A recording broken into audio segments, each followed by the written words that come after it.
Alors je suis très heureux, je suis très honoré, je suis très content, je suis très fier, je suis fou de joie d'accueillir aujourd'hui une reine, la reine Candace, une reine Candace, et Juliette Smeralda, docteur en sociologie, etc., qui a écrit de nombreux livres.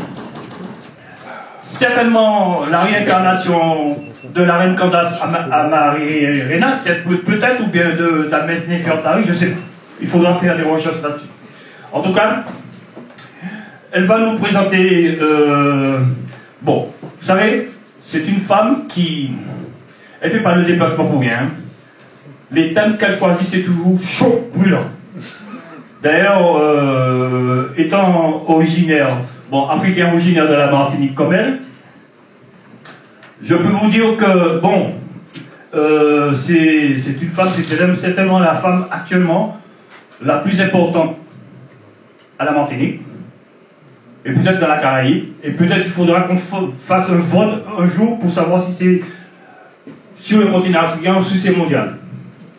Enfin, ça c'est mon opinion. Bon, il y a des femmes, il y a des grandes femmes comme, par exemple, Eusanne Passim, martiniquaise, hein, d'accord, mais je crois qu'au jour d'aujourd'hui, Juliette l'a dépassé de loin. Donc, je vais te demander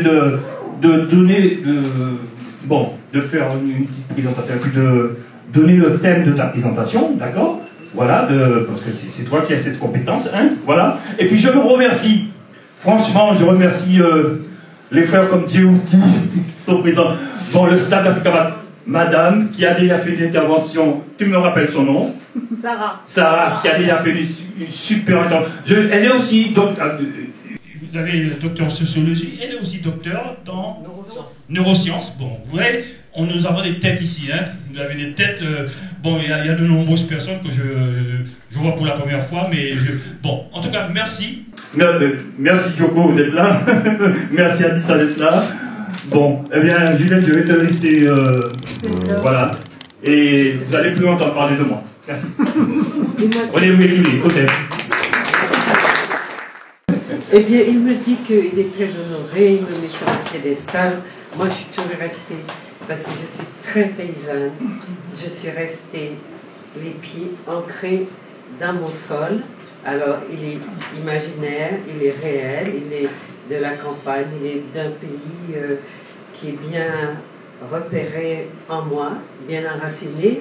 Et dans cet enracinement, quel que soit ce que l'histoire a fait de nous, quelles que soient les tribulations que nous avons passées, je suis convaincue que, voilà, nous sommes une vieille souche qui est parfois ébranlée, mais, comme on dit, on plie mais on ne casse pas, et je crois qu'on n'a pas encore cassé, que si on tarde trop à se réajuster, se reprendre en main, on pourra être cassé. Donc c'est parce que j'ai conscience de ce danger que je mène mes recherches dans la direction que je leur donne. Donc, merci à René Louis, à Africamat, à tous ceux-là qui me font tellement... Moi, je vous l'ai dit, je suis très, très, très simple, très terre-à-terre. Et quand on me fait des compliments, des gentillesses, je suis contente pour une raison. C'est que je me dis tout le travail et tout... Je ne vais pas parler de sacrifice parce que c'est quand même toujours un peu dire aux gens qu'ils me doivent des choses. Non, ils ne me doivent rien. Je sens simplement que, peut-être un peu comme Fanon, chaque génération doit découvrir sa mission et l'accomplir. Enfin, l'accomplir. Je crois qu'il y a un autre mot entre les...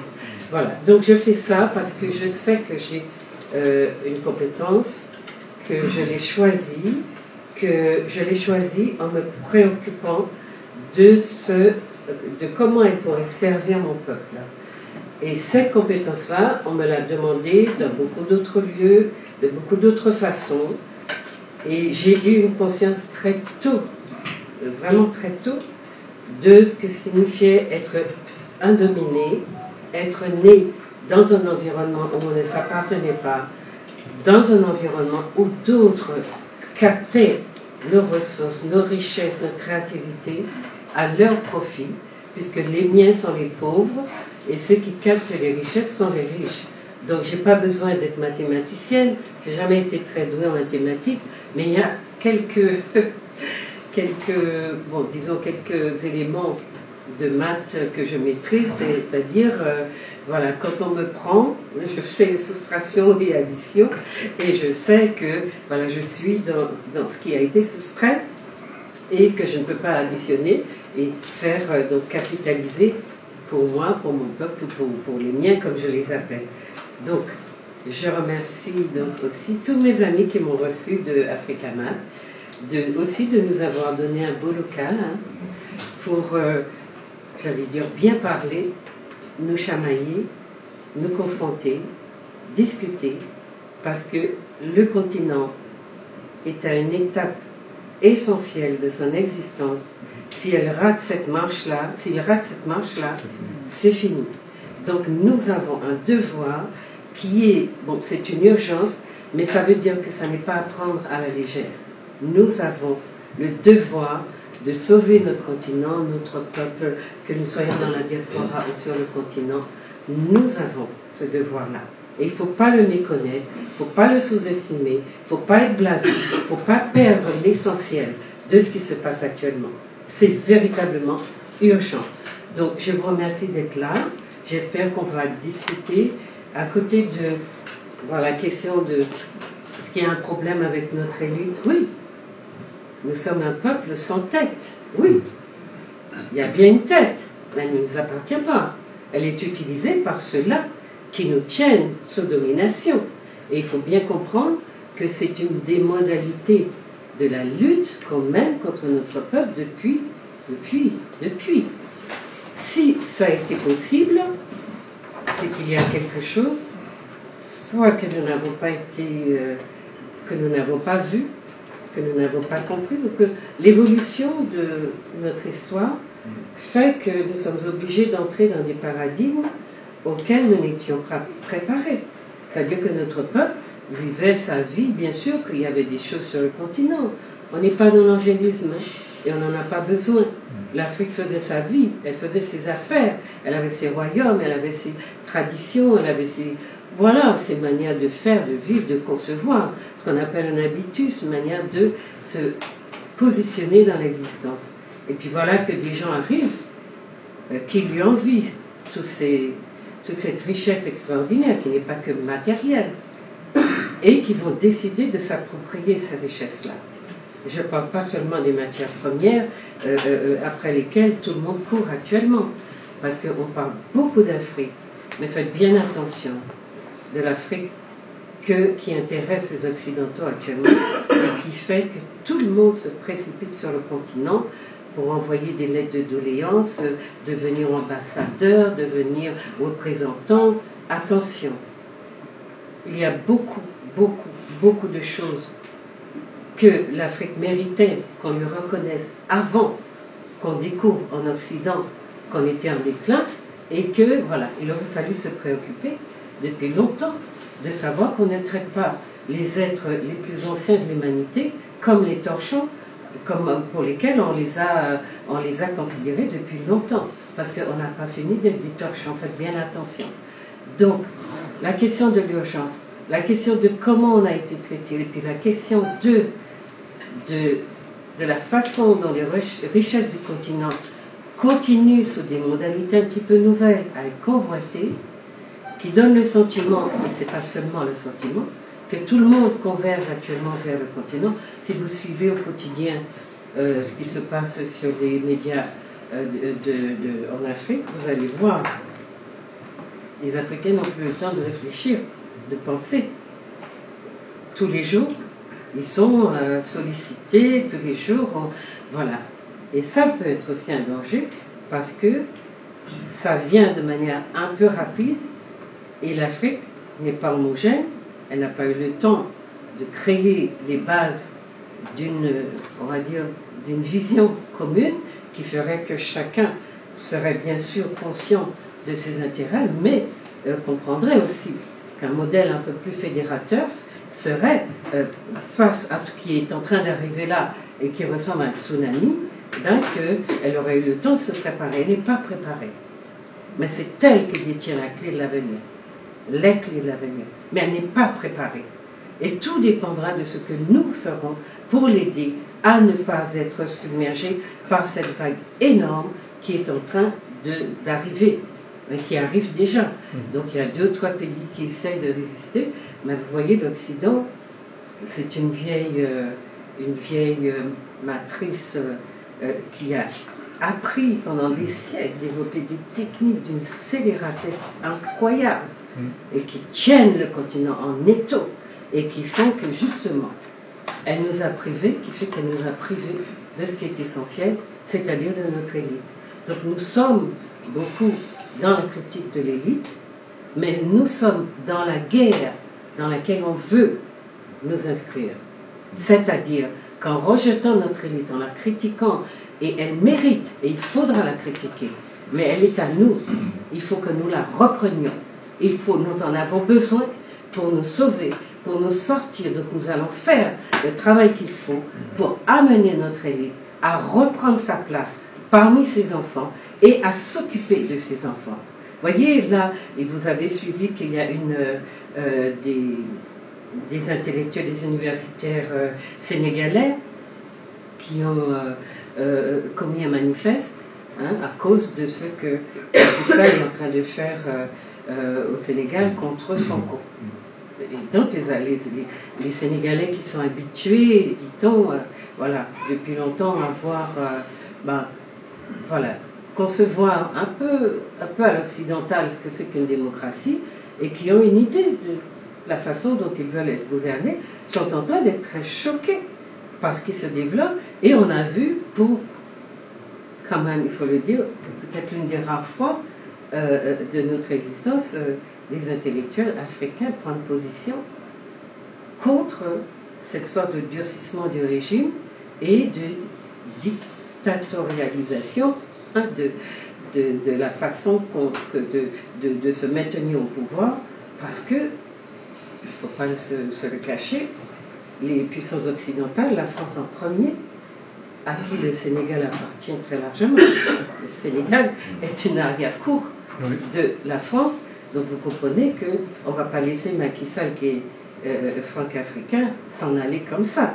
Donc, il faut aider Macky Sall à s'installer, s'incruster, faire comme dans l'histoire, le fauteuil, il tenait au fauteuil et le fauteuil tenait à lui. Il faut faire attention à ce que... Donc, il y a des intellectuels qui se prononcent et qui disent qu'il faut faire attention à ces dérives, à cette brutalité à laquelle on a assisté en mondovision. Il faut faire attention parce que, toujours, notre élite nous a échappé parce que nous avons des puissances occidentales qui les aident à se maintenir dans leur fauteuil, justement. Et on n'a pas de force pour lutter contre ça. Premièrement, parce que ça s'impose à des peuples qui n'ont pas le temps, forcément, de s'occuper de comment ils sont dirigés, même si maintenant, on va dire une sorte de maturité, mais je n'aime pas trop, ça donne l'impression d'une évolution. Les conditions sont réunies pour que les Africains demandent à être dirigés comme ils le veulent, pour que les choses se passent dans le sens de leurs intérêts, puisque c'est ce que nous n'avons jamais eu, le sens de nos intérêts, et notre élite non plus, puisque si elle sert d'autres entités, d'autres puissances, c'est qu'elle ne comprend pas. Parce que les entités occidentales, russes ou chinoises ne viennent pas nous servir. Elles viennent se servir. Donc à quel moment le peuple noir, qui est à l'origine de l'humanité, qui lui a tout donné, qui est une richesse extraordinaire et qui en plus n'est pas en guerre, c'est qu'il y a une chance pour les Occidentaux. Je crois qu'il faut qu'ils comprennent. Mais maintenant, la donne changera peut-être, parce que si malgré les appels, les demandes, les tentatives de raisonner, on n'est pas entendu, il y a des gens aujourd'hui qui sont prêts à franchir le pas. D'accord? Donc, tout ça pour vous dire que nous sommes dans quelque chose, que ça passe seulement un débat d'intellectuels ou d'échange d'idées, où on va briller parce qu'on a bien maîtrisé le sujet ou l'objet, comme vous voulez. En sociologie, nous parlons d'objet. Et moi, j'ai une grosse inquiétude parce que j'anticipe beaucoup sur la façon, sociologiquement, la façon dont les sociétés évoluent et ce qui peut arriver si on rate une case ou une marche. Et là, les enjeux pour les Occidentaux sont si puissants actuellement que ça va chauffer. Et pour nous et pour eux, et qu'ils ne vont pas lâcher parce que leur survie dépend de ce qu'ils pourront continuer à faire avec le continent. Voilà pourquoi j'aimerais donc nous alerter et nous demander de bien comprendre que Macron l'avait dit, mais pas de la même façon. Nous sommes en guerre, mais on a l'impression que c'est la première fois que le peuple noir sent qu'il est en guerre. Alors que ça fait des millénaires qu'on est sur son dos, qu'on le suce comme un vampire, et que, voilà, et c'est vrai, le plus terrible, c'est ça. C'est s'accoutumer à la domination et dire oui, après tout, oui, on s'accommode. On s'accoutume, mais on s'accommode surtout. Et cette manière de s'accommoder a fait que nous avons accepté l'inacceptable. Beaucoup. Beaucoup. Si bien que le monde entier nous prend pour une bande de gros couillons. Le monde entier, oui, parce que nous ne réagissons pas comme les autres. Et il faut comprendre pourquoi. Est-ce que c'est parce que nous sommes ultra pacifiques? Trop. Parce que le continent africain a connu des armées puissantes. J'ai demandé à tous les gens qui travaillent sur l'Égypte antique, à quel moment avez-vous abordé la question de l'armée sur le continent? Les grands empires qui ont régné sur le continent, ils étaient faits comment? C'était en papillote? C'était quoi? Papier déco? Non. Non, j'ai envie qu'on comprenne. Donc nous sommes très accommodants, mais j'ai envie de comprendre, et c'est ça l'un des... J'ai pas encore trouvé de réponse, donc je ne vous dis pas, mais c'est une hypothèse, ça veut dire qu'on changera peut-être d'optique ou d'option, mais il me semble que nous sommes un peuple ultra pacifié. Et pacifié, c'est le résultat d'une guerre qui est menée par le biais des religions, quelles qu'elles soient, depuis des générations, des siècles, j'allais dire des millénaires. Donc nous sommes gentils, pas parce que nous le serions forcément en tant que couillons, mais parce que nous sommes pacifiés. Nous avons appris que quand on nous a tapé sur une joue, il faut tendre l'autre joue. Ça, c'est une posture christique, c'est une posture absolument d'acceptation qui fait que, avant de continuer à nous dominer, et les Blancs ont toujours été en minorité, il fallait nous enlever nos ergots. On a enlevé à nos hommes en premier, les hommes qui portent toutes les civilisations. Je ne suis pas d'accord forcément, parce que l'Afrique avait une autre configuration à travers le matriarcat. Mais bon, on l'a perdu, les Arabes, les musulmans, les Arabes, je ne sais quoi, l'islam est arrivé par là et a fait chuter l'Afrique, voilà, tout en bas de l'échelle. Enfin, la femme, qui était au sommet de l'État, pharaon, reine, et qui a dirigé des empires, qui a été une chef de guerre, des chefs de guerre extraordinaires. Voilà, on est pacifié, on est gentil. On est gentil. Mais c'est quoi cette gentillesse-là? Quand on n'a pas le sens de ses intérêts, quand on n'a pas compris où sont ses intérêts, quand tous les autres, y compris maintenant, arrivent chez vous presque à genoux pour justement devenir ambassadeurs et puis prendre leur part de gâteau qu'ils sentent que les Africains sont en train de vouloir garder pour eux, pour leur bénéfice, et qu'à côté de ça, on tue les vôtres, comme il n'y a pas 2 jours, une jeune femme en Turquie, avant en Russie, avant en France. Moi, quand j'enseignais en France, j'ai connu 3 jeunes extraordinaires, mathématiciens, machin, extraordinaires, qui sont morts assassinés, et personne n'a pu faire un procès en France contre l'État français et contre ceux, aucune recherche, on tue les nègres comme on tue des mouches. On est pacifié, on est gentil. Et quand on nous tue, eh bien, on aide les dominants à dire, mais ils ne sont pas importants, puisqu'on ferme nos gueules, pardon. Donc, il y a à comprendre de manière beaucoup plus macro-sociologique, si vous voulez, les problématiques qui nous touchent, mais il y a surtout à comprendre qu'est-ce qui, dans nos comportements, sont à interroger, parce qu'en réalité, c'est le résultat d'une forme de socialisation basée sur une pacification christique qui nous demande, pour que le dominant domine gentiment, comme chez nous. Chez nous, on a une petite poignée de béquets qui sont, j'allais dire, 2 pelés, 3 tendus. Nous, on était 75 000 esclaves quand ils étaient même pas 1 millier. Et ils nous ont dominés, ils continuent à dominer, ils ont l'armée, les CRS, le raid aujourd'hui, ils ont tout, et ils nous ont empoisonnés pour 800 ans, et l'État dit non-lieu. Non-lieu. Les nègres, on peut les tuer, continuer à les tuer comme des mouches. Même quand on se bat, eh bien notre élite n'est pas là, parce que l'État ou les pouvoirs leur disent attention, si vous l'ouvrez, on vous vire. Et comme on est dans des pays de chômage, je crois que beaucoup de nos élites sont des chômeurs potentiels qui trouvent à se caser de manière un peu avantageuse pour eux. Je reviens de Rome et je vois au Vatican le nombre d'Africains qui se la coulent douce alors qu'ils auraient pu demander au Vatican de partager un peu ces richesses inouïes qu'ils captent dans le monde, surtout dans le monde noir, parce que on est christique, mais attention, hein, c'est des gens qui se privent de boire et de manger pour enrichir l'Église par les quêtes, etc. Il faut regarder nos... Et du coup, le Vatican, c'est l'État le plus riche du monde. Sur la base de quoi? Où prennent-ils cet argent? Enfin, vous voyez, il y a beaucoup de questions à se poser. Donc la question de l'élite, je vais vous demander, est-ce que pour vous, il en existe un problème qui soit...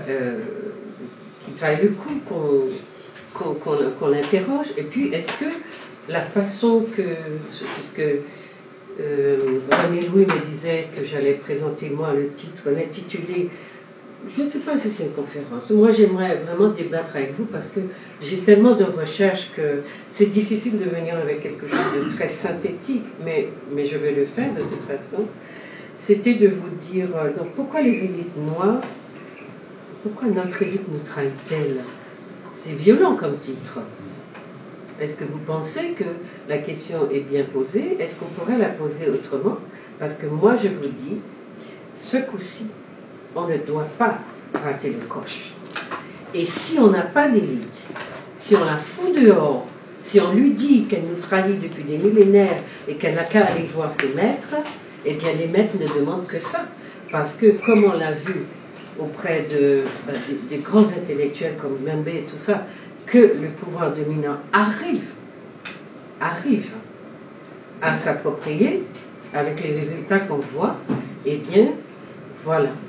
Nous ne sommes pas sortis de l'auberge parce que les meilleurs éléments qu'on a eus, qui n'ont pas trouvé à se caser dans le système français, qui ont vadrouillé un peu à droite à gauche parce qu'on ne voulait pas d'eux, avec des titres et des compétences qui pourraient interroger le système, on les a laissés pourrir dans leur jus, et puis petit à petit, ben voilà, on fait comme Mbembe, ou bien d'autres qui partent aux États-Unis, le Mabankou, à qui nous avons réglé son sort quand il est venu à la Martinique, nous dire, pour en finir avec les sanglots de l'homme noir, on l'a envoyé se faire voir là où il fallait pour qu'il arrête de venir servir chez nous.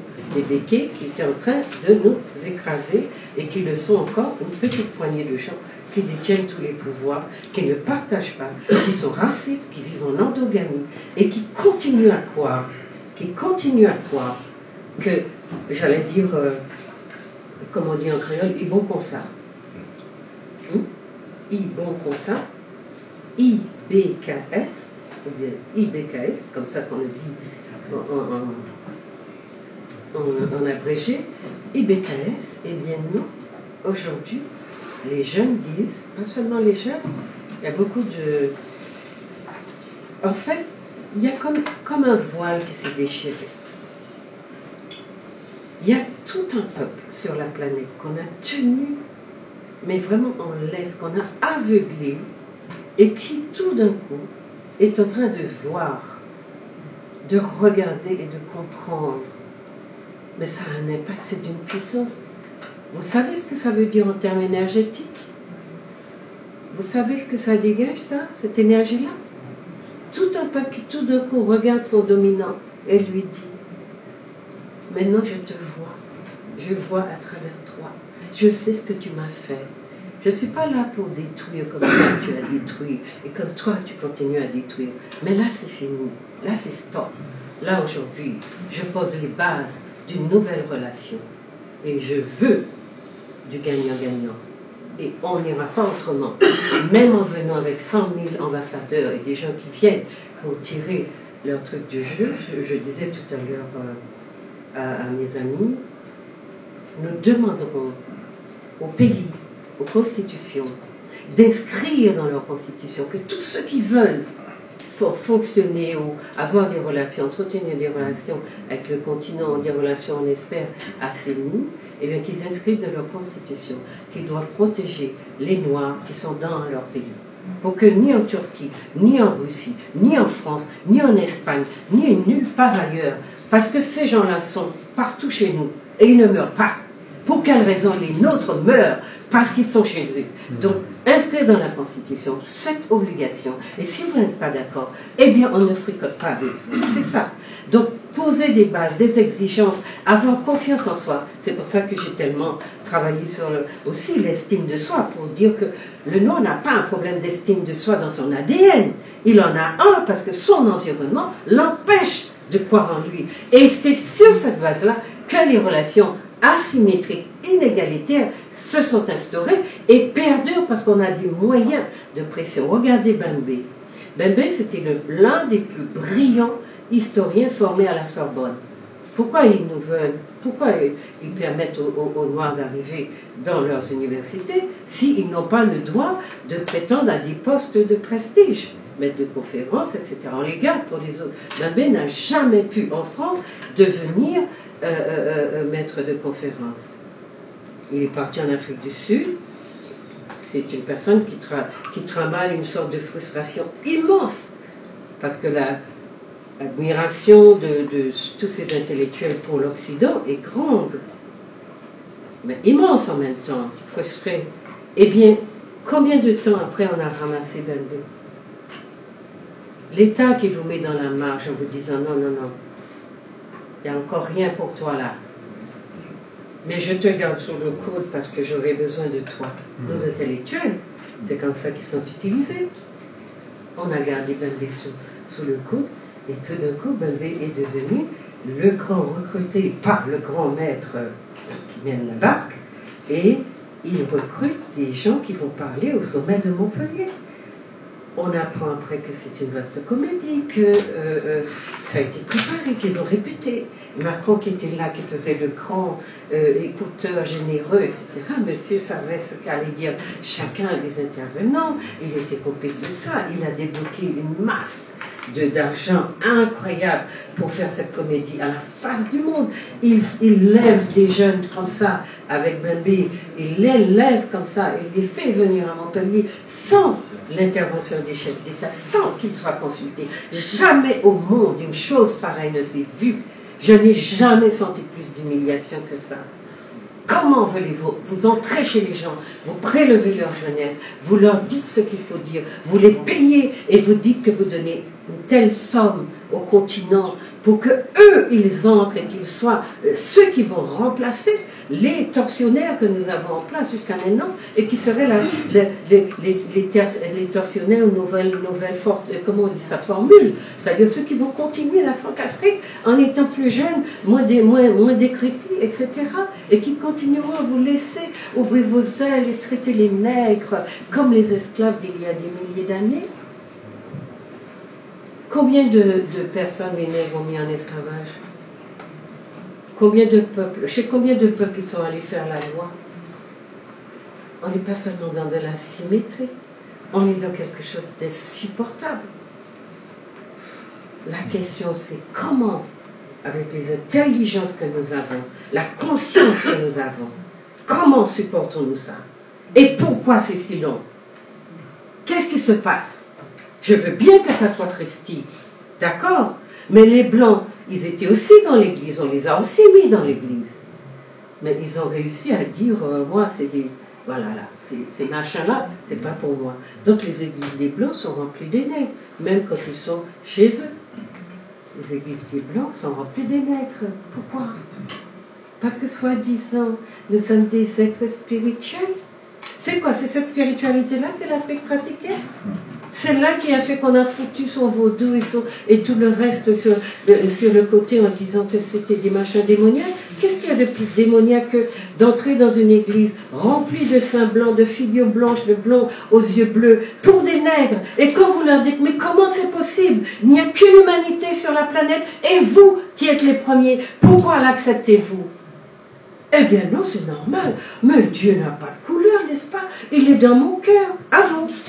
Il est dans votre cœur, sans couleur, dans votre esprit, sans couleur. Et pourquoi on a besoin de leur... Moi, j'ai demandé à des prêtres en Martinique, ça c'est du foutage de gueule, vous ne respectez pas vos paroissiens. On m'a dit, mais Madame Serralta, vous voulez la révolution? C'est que donc, les prêtres savent qu'il faut maintenir cette forme de domination par l'imaginaire, par tout ce que vous voulez, il faut la maintenir pour continuer la domination sur tout un peuple qui est absolument dans la précarité. Et plus les gens sont dans la précarité, plus ils vont dans l'église, plus ils donnent le peu de fric qu'ils ont, plus ils continuent à dire « Dieu fait ça pour moi » et moins Dieu intervient, parce qu'en fait, c'est une grosse farce. Donc, la question c'est comment, parce que moi je suis une chercheure qui s'intéresse à la question de la domination, donc j'ai pris beaucoup d'exemples pour illustrer. Les cheveux, l'esthétique de dénaturation, de décoloration, de tout ce que vous voulez, et puis les discours, l'universalisme, et surtout l'exogamie. Nous sommes le peuple le plus exogame de la planète. Pourquoi? Et, attention, nous ne sommes pas multi-exogames, nous sommes exogames blanc-noir, c'est-à-dire dominant-dominé. C'est absolument incroyable. Donc, il y a des questions à se poser, mais on ne travaille pas sur les sciences humaines. Alors, je vous dis ça, plus on maintient un peuple dans la précarité, plus il a recours à l'Église, puisque l'Église, c'est comme on a empêché les cultes ancestraux de vraiment être institutionnalisés et prendre une place dans la vie de la cité, les gens ne voient pas, mais une église c'est là, c'est au mi-temps dans vos yeux, dans votre pays, dans votre réalité, dans votre quotidien. Une église, vous y allez, et ça ressemble que bon Dieu est là-bas. Donc si vous y allez, vous allez fréquenter Dieu, vous êtes plus près de Dieu quand vous êtes dans son église. Et dans l'église, vous savez bien comment les choses se passent. Donc la question c'est, plus les gens sont dans la précarité, d'ailleurs, est-ce que c'est si incroyable que ça, que les gens les plus pauvres sont ceux qui sont les plus bigots? Non, il y a un lien entre les deux. Et donc la précarité économique dans laquelle on maintient, et sociale, dans laquelle on maintient les peuples noirs, aux États-Unis, en Amérique du Sud, en France, en Europe, partout vous voyagez, les Noirs sont en train de balayer, de faire le sale boulot. On considère que c'est un ordre qui est, voilà, hiérarchique, divin. Le Noir est en bas. Il fait le ménage, il nettoie les fesses, excusez-moi, dans les entreprises, dans les hôpitaux. Là où les Blancs ne veulent plus travailler, on prend les Noirs. Et elles ce sont souvent des femmes, elles se font cracher dessus par des vieux racistes qui n'ont pas non plus le sentiment que c'est leur faire du bien que nettoyer leurs fesses, parce qu'elles chient sur elles. Et même ça ne suffit pas. Même ça. Donc il y a quelque chose d'un autre comportement qui est à changer fondamentalement. Parce que les gens-là qui ne connaissent que la violence et que le rapport de force, ils ne vous font pas de cadeaux. Il faut arrêter de croire qu'en étant gentil, on sera gentil avec vous. Plus vous êtes gentil, plus on est méchant avec vous. Parce que l'autre aussi a besoin de comprendre où sont ses limites. Et nous ne leur avons jamais donné de limites parce qu'ils ont considéré que nous ils avaient à limer nos ergots. Donc c'est une espèce de pratique qui s'est retournée contre nous parce que nos ergots étant élimés, ben, nous avons perdu le potentiel de défense que nous avons.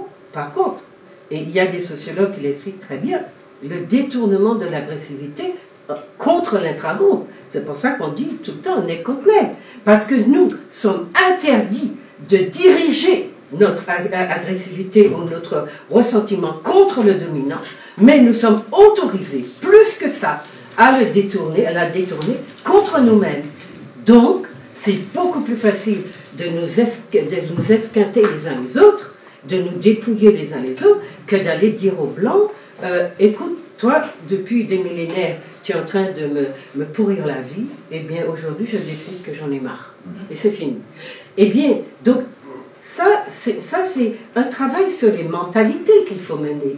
Et c'est puissant à mener. Mais il faut bien comprendre à quel niveau les choses s'articulent, se structurent, pour que nous ayons une prise sur ce qui va nous arriver. D'accord?